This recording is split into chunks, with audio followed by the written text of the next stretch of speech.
Good evening. So I thought I'd bring you a couple of cards before I settle down for the night. Had a busy day at work. So we're going to dive back in again to the Carl Gray deck, which is Gateway of Light Activation, and it's been produced by Hay House. So we have two cards today that step forward. And the first one is the Sword of Light, Divine Protection, Cords Cut, Breakthrough Energy.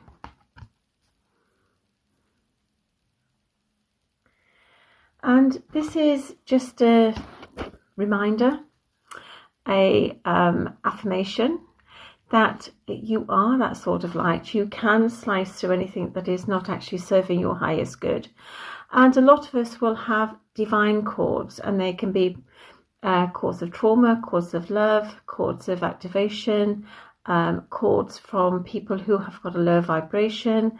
They can be karmic cords, they can be ancestral cords, they can be cords of fear, doubt, belief systems.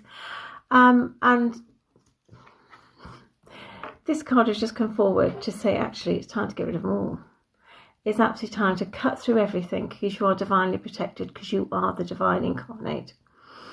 And by energetically cutting everything, then that relieves you of any past life, any current life, any future life, any obligations. It's cutting the cord, it's absolutely breaking the mold. And it's that energy that allows you to step forward in that new bright energy that is actually coming towards us. So you are divinely protected. You are the spark of God incarnate.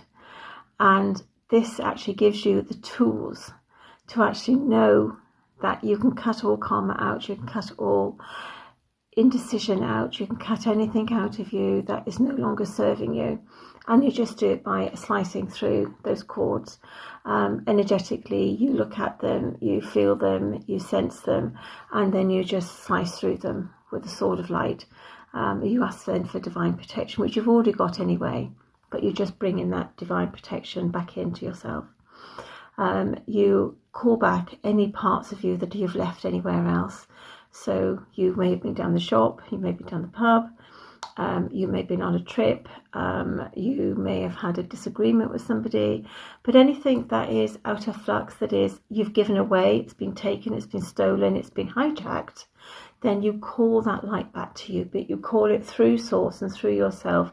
So it's actually coming to you divinely healed and reassessed. So it's your light, no other attachments, no other energies, no vibrations that does not belong with it.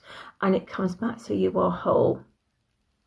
Anything that you've picked up that is not of you, you gladly send it to source.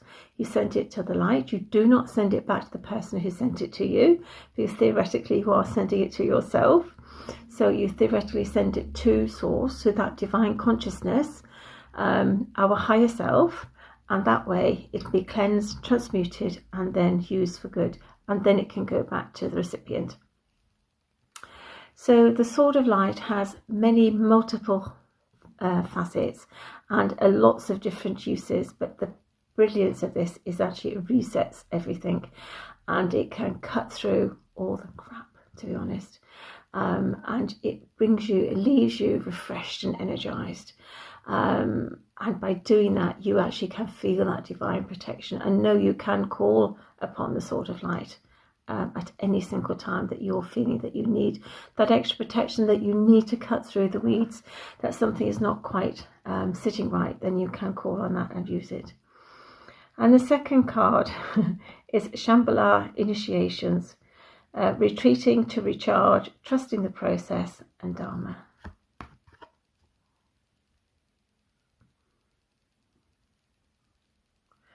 So this is about sitting in the holy temple, sitting in your vortex, to sitting in the womb of creation, to sit with the breath, to sit with the thought, to sit with the initiation of you as a divine being, to know that you can retreat. And in that retreat, you're just letting go of everything. You're receiving, you're listening, you're activating, you're belonging, you're coming home to yourself.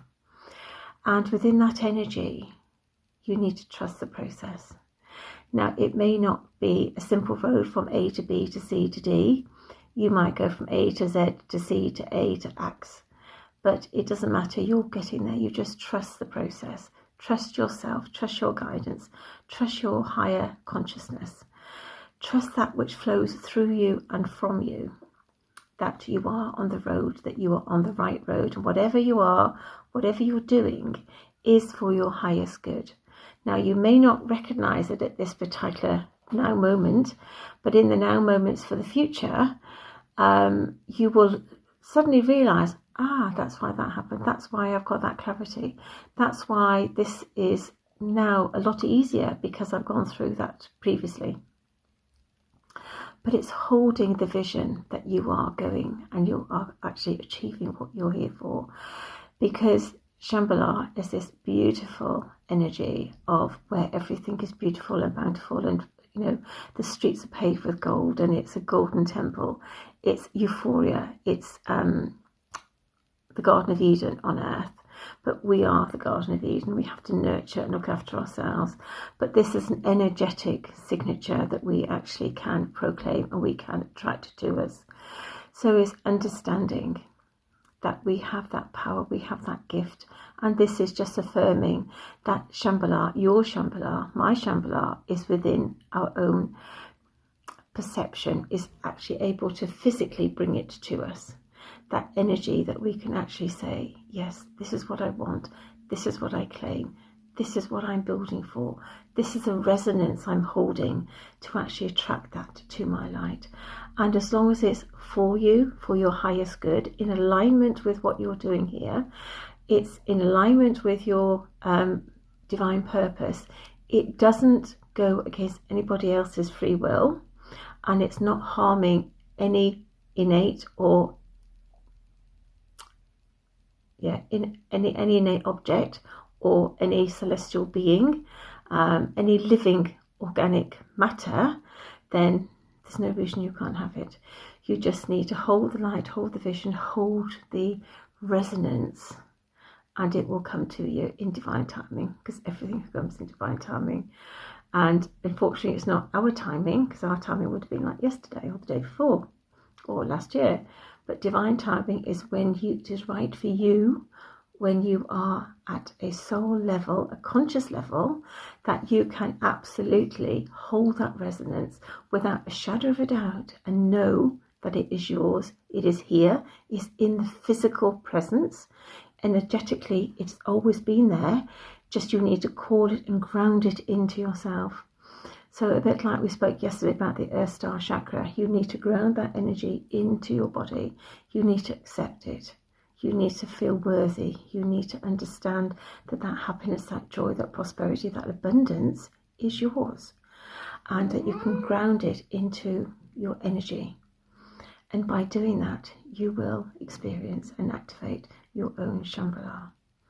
So from Poppy and I, who's sitting comfortably on the table, I will bid you good night. It's been a very cloudy, dull day today, but never mind. I've been working, so it's been okay. So we will see you again. Namaste. Oh, before I forgot, it is actually the Virgo new moon. So set your new moon intentions, call in that abundance, write your list, not a big list, but just write a list of what you want to achieve, what you want to manifest. And go and have yourself a little ceremony. So until we meet again, Happy New Year. Happy New Moon. Oh, I'm tired.